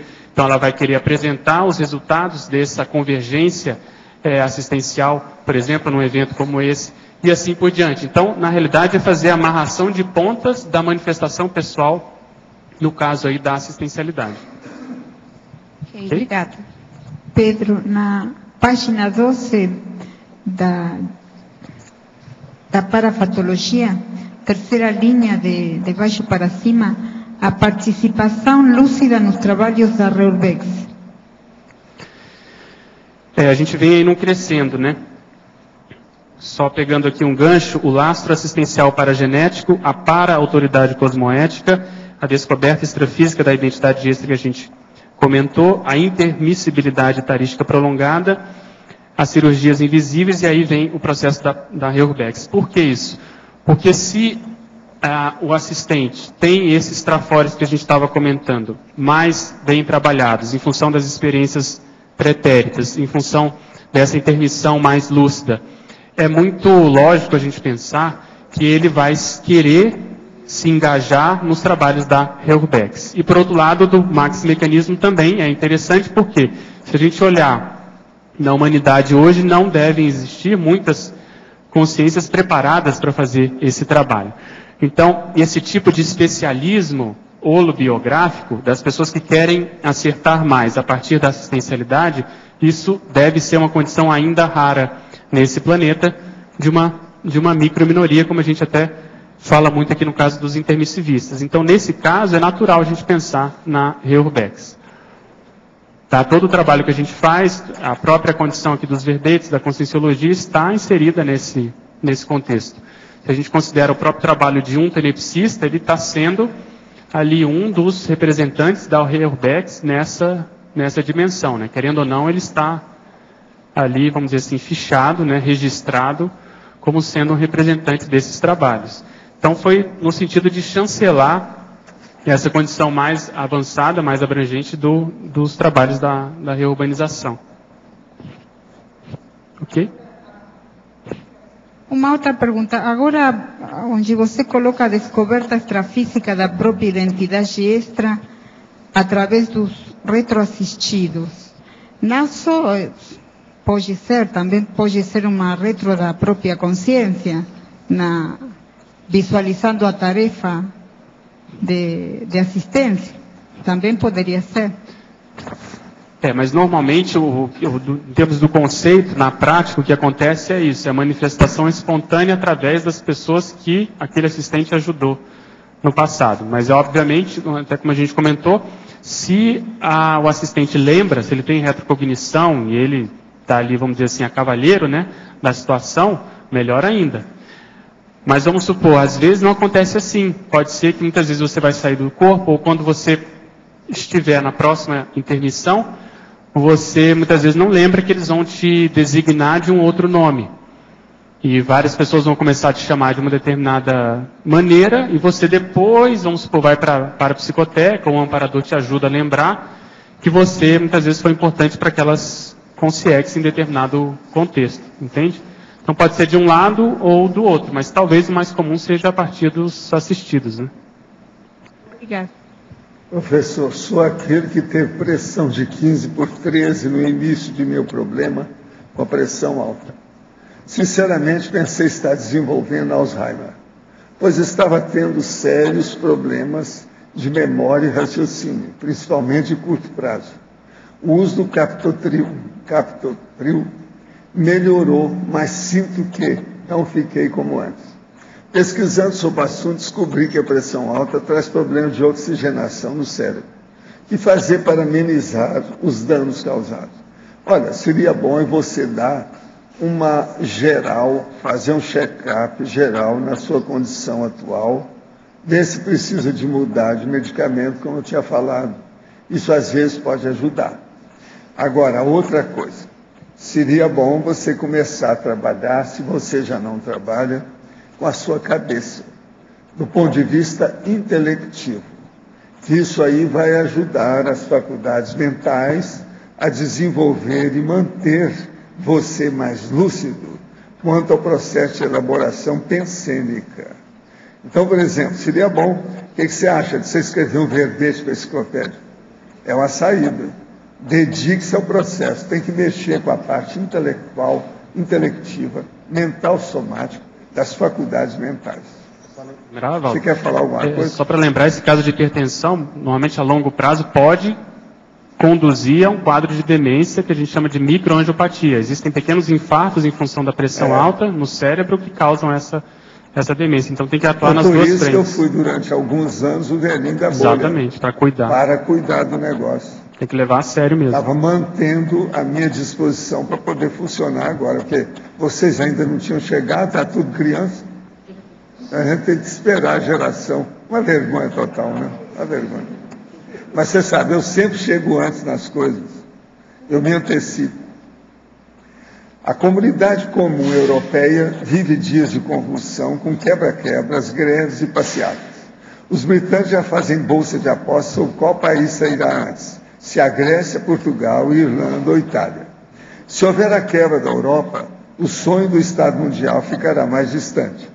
Ainda há esperança para a recuperação europeia? O Brasil e outros países emergentes deveriam auxiliar com o Fundo Monetário de Ajuda? Não, a nossa própria presidente falou que quer ajudar. Vamos ver o que é que vai dar. Eu acho difícil de cair a situação. Pode ter altos e baixos. Porque também é muito novo, né? O país não está ainda na adolescência, lá, o país que eu estou falando, quer dizer, o processo europeu, a União Europeia ainda está na adolescência. Então é normal esses altos e baixos. Sou tenepsista desde janeiro de 2006. Em fevereiro de 2010, mudei de residência. Continuei com a prática em novo local. A mudança de ambiente passa pelo período de 6 meses iniciais? Não, tudo pode passar pelos 6 meses iniciais. Mas se você já é tenepsista há tanto tempo, não tem nada a ver com isso.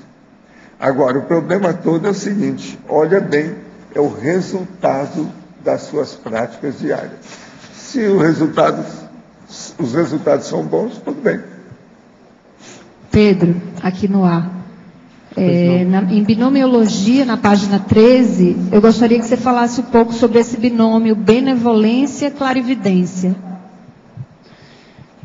Ok.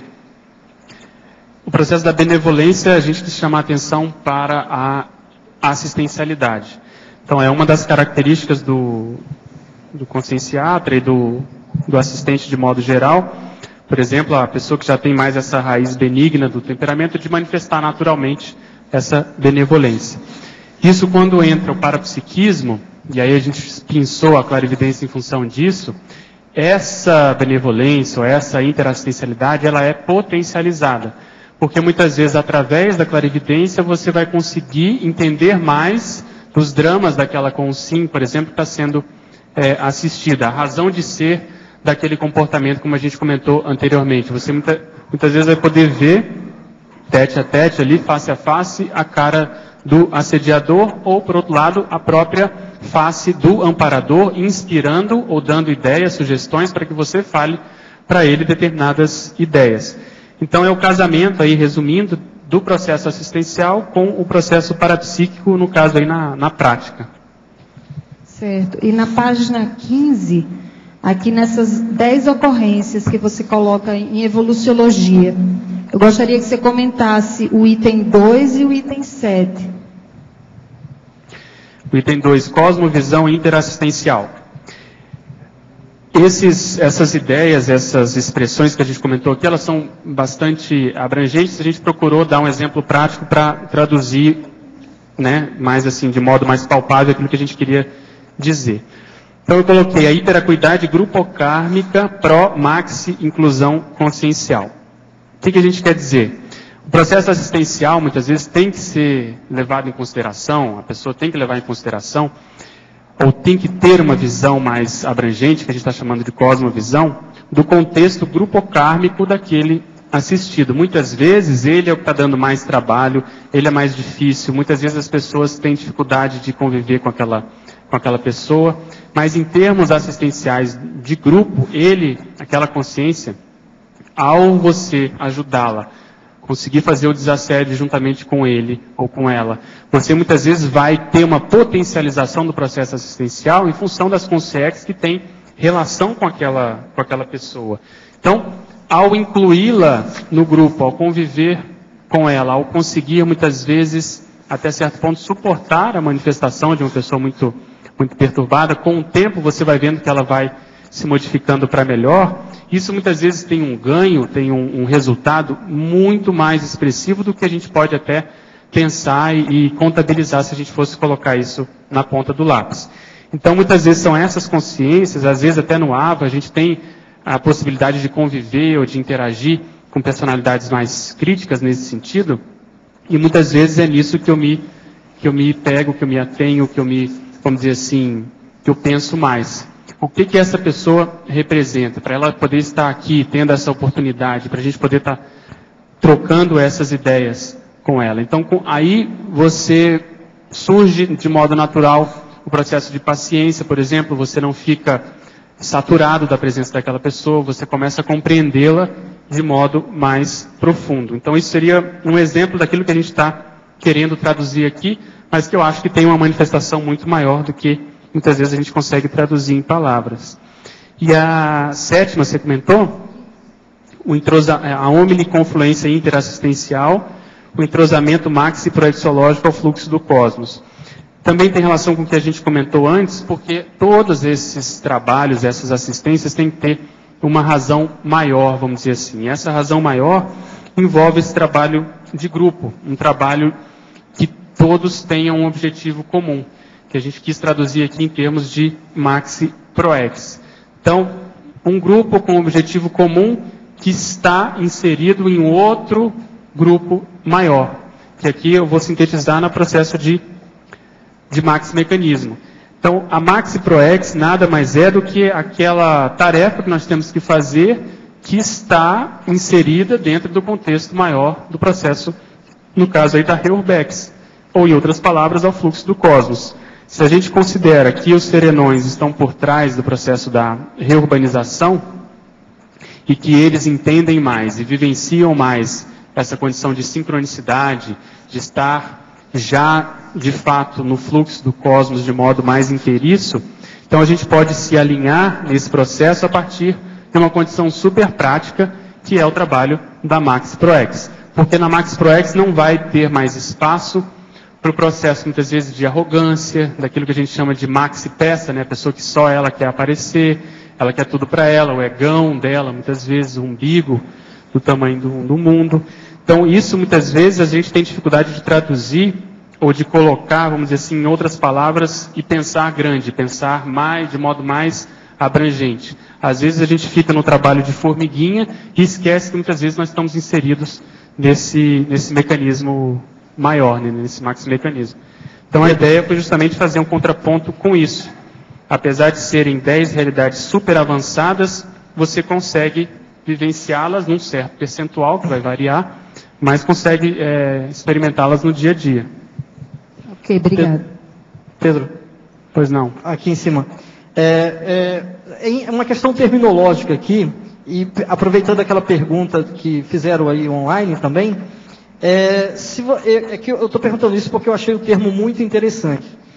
Se o conscienciatra, ele poderia, por extensão de sentido, né, eu vi lá a questão do elemento de composição, tudo designa médico e tal, mas médico, por exemplo, no sentido, pode ter, aí é uma pergunta, se você acha que esse termo ele tem condições de, por extensão de sentido, significar assistente de uma forma geral, e isso me lembro que num determinado momento a gente discutiu bastante sobre a questão da diferença entre conscienciólogo e conscienciologista, né? E esse seria um termo interessante também para entrar dentro dessa questão. Você acha que isso pode ter uma questão de extensão de sentido para, por exemplo, sobre o enfoque da assistência em geral, o conscienciatra, independente da formação específica de médico, seria um termo que poderia ser usado. O que você acha?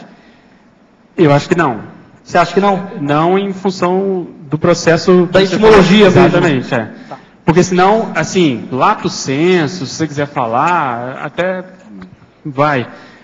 Mas que senão a gente vai corromper o processo dos problema aí é que não sufixos. pode, porque o sufixo é muito específico. No caso é o critério etimológico mesmo. Conscienciólogo e conscienciologista, os sufixos são iguais, aí não quer dizer nada.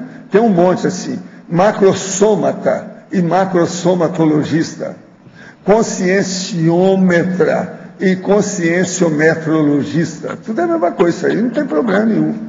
Nesse Entende? caso, mais a questão do prefixo, do sufixo mesmo. Né? E para percepciologista, sei lá, mesmo shows.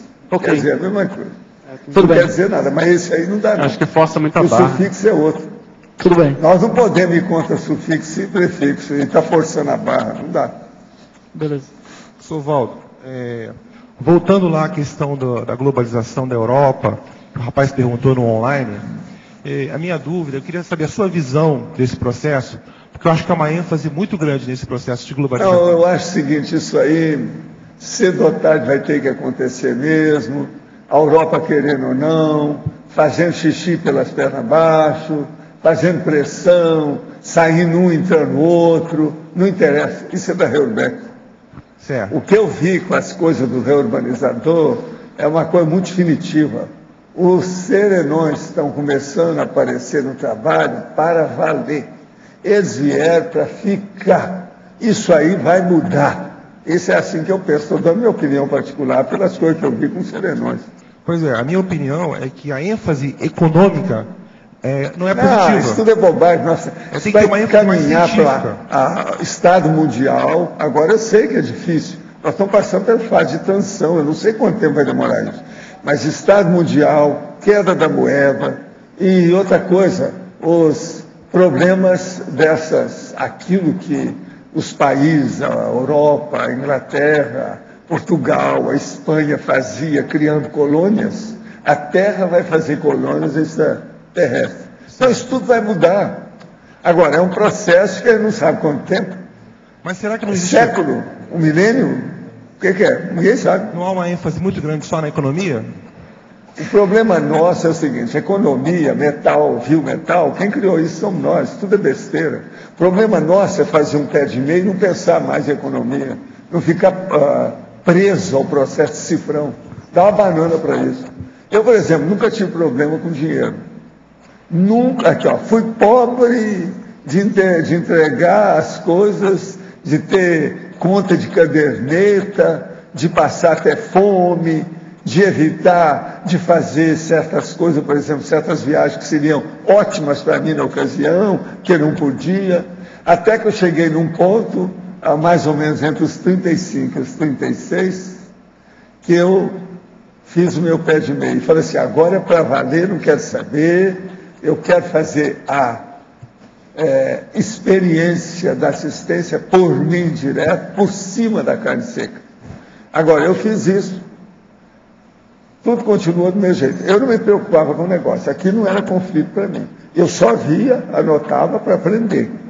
Mas guardava. Mas eu nunca tive problema com o processo de dinheiro, nunca pensei nisso. Agora, por exemplo, chegou num certo ponto que eu calculei, estudei com pessoas interessadas, gente que conhecia, assessores econômico-financeiros, qual que era o total que eu devia de ter no meu pé de meia para me manter e fazer isso. Expliquei tudo o que eu queria. Que é isso tudo que eu estou fazendo. E deu certo. Agora, o que é que se passa? Chegou um certo ponto que eu comecei a desfazer disso tudo para fazer assistência. E eu tive, por exemplo, em certa ocasião, 11 imóveis. Hoje eu devo ter, se eu forçar tudo junto com o processo da família, tudo isso, tem só uns 7. Agora, isso é que mantém o processo todo. Junto com isso tem ações da Bolsa, uma coisa ou outra. Você tem que ter. Mas o problema são imóveis. Foi o que eu quis fazer. Outra coisa, eu mantenho imóveis, alugo, quer dizer, sou teu locador e teu locatário. Tá certo? Na minha condição, eu alugo sempre a pessoas que têm muito mais dinheiro do que eu. Agora, tem imóveis meus que eu já sabia que aquilo ia crescer, porque foi tudo de caso pensado. Outra coisa, para arranjar esses imóveis, eu estudei muito. Teve muitos que eu comprei e depois vendi logo em seguida, porque não interessava. Um monte deles. Fora esse que eu estou mantendo.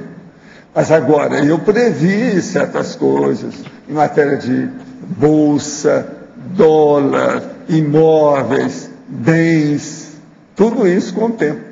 Agora, há muitos anos que eu não me preocupo com isso. Você está entendendo? De modo algum.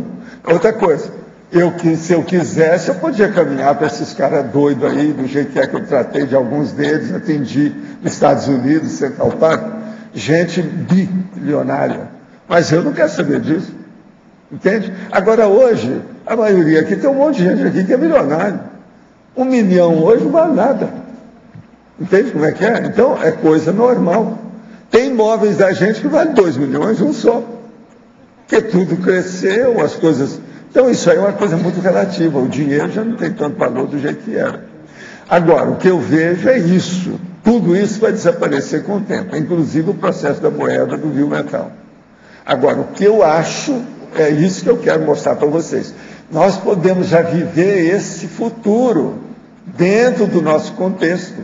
É o que a gente tenta fazer na Cognópolis. Entende? É o povo pensar que você tem que ter um pé de meia e não pensar mais em cifrão. Então, por exemplo, o processo do pan-judaísmo vai tudo para o espaço. Tudo aquilo que a gente aprendeu com os judeus, ou sendo judeu, ou sendo judeus, você está entendendo? Não tem mais razão de ser, não precisamos mais disso. Você pode pensar. Então, o negócio agora é pensar na pangrafia, é pensar no processo da projeção consciente, no problema da autoconsciencialidade mais vasta do ponto de vista cosmoético, enfim, conscienciatra, parapolímata, proexologista, tenepsista, ofiexista, paraclínico, epiconologista, paratecnologista, desassediologista, tariscologista, parajubilado, esse é terrível, completista, parasemiologista, paratelepata, pangrafista, e por aí vai. Eu vou parar por aqui, né, porque já chega, mas tem muitos desses que não tem no seu verbete. Eu estou só fazendo, eu estou fazendo uma listagem aqui por causa do meu processo lá. Ainda dá tempo, professor, fazer uma pergunta? Tá? Olha, a gente dá isso aí como tiro de misericórdia. Pode fazer. Pedro, na página 15, ainda sobre cosmovisão interassistencial, eu estava refletindo que esse processo, a sutileza da hiperacuidade nessa cosmovisão, faz muitas vezes a levar enganos que estejamos fazendo concessões, mas muitas vezes porque temos um objetivo maior, que é essa macro-inclusão consciencial, não é isso? Quando fazemos concessões, a Sim. personalidade mais difícil. Sem dúvida, é consciente, mais, né? não é São situações que você está fazendo de caso pensado, adredemente pensadas, ou seja, você está sabendo o que você está fazendo. Então é diferente do que você está fazendo muitas vezes por egoísmo, porque você está se sentindo mal, porque você quer... Não, ali existe um calculismo na sua manifestação. Acho que é por aí mesmo. Tá bom, obrigada. Eu espero os outros 100 da sua parte. Com você eu não vou brincar com 10, não, porque você não é bobo. Eu convivo com ele aí todo dia, sei como é que é. Ele não é bobo, eu posso falar em 100, tranquilo.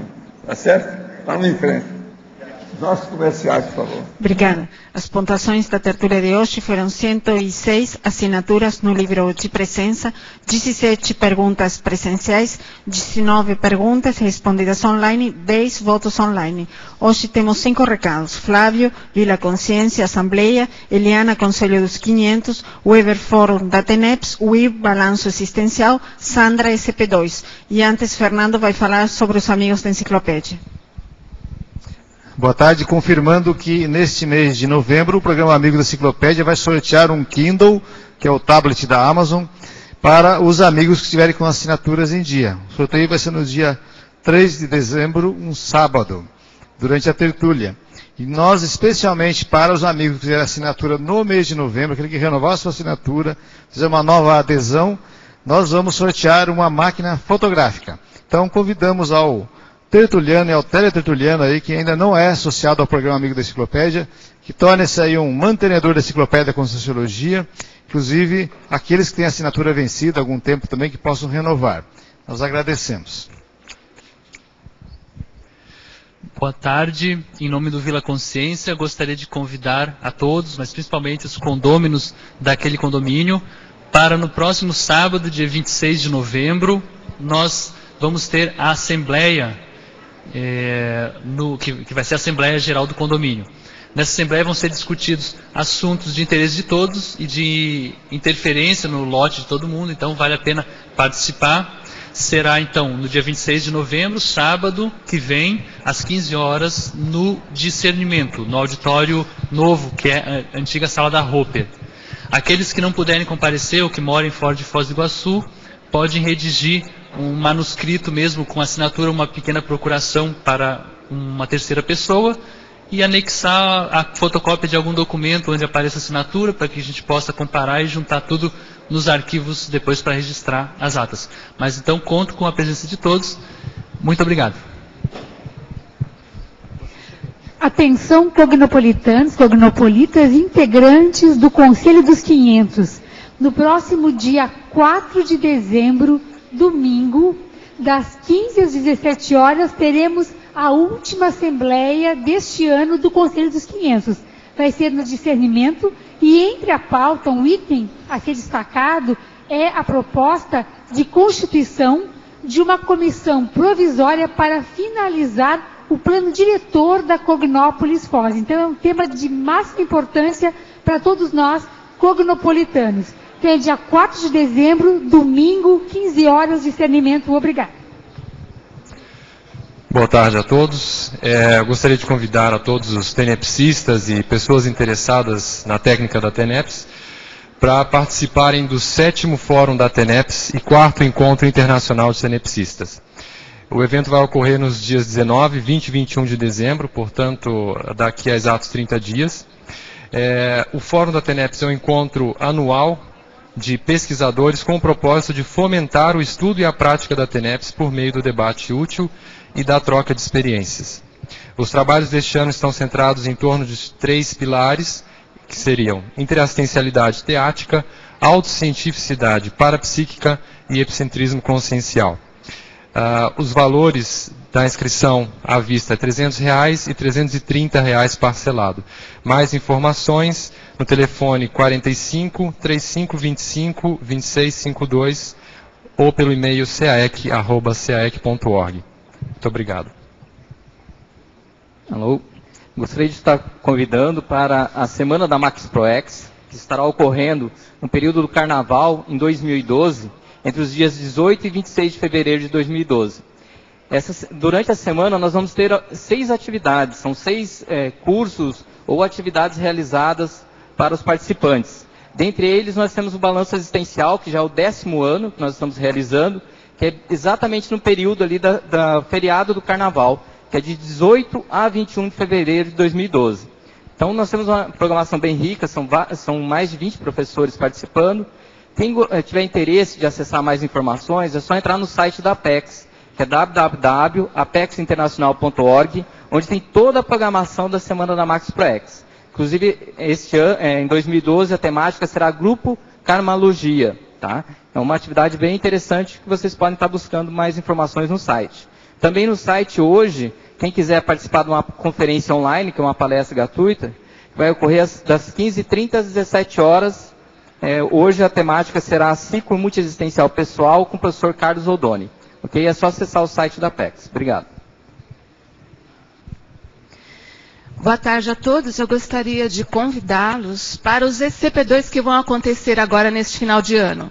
Nós teremos um agora em novembro, em Salvador, e 2 em dezembro, um no Rio, o outro em São Paulo. O do Rio vai acontecer no campus de Saquarema, nos dias 2, 3 e 4 de dezembro.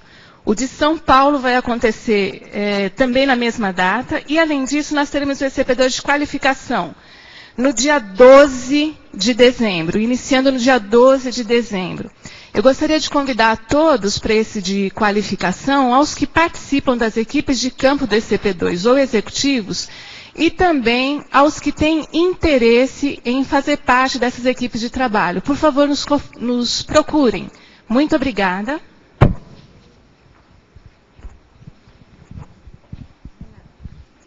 O verbete eleito para amanhã é propulsor da Invexis, especialidade Invexometrologia. Autor, Marcelo Pasculin. Obrigado, boa tarde a todos.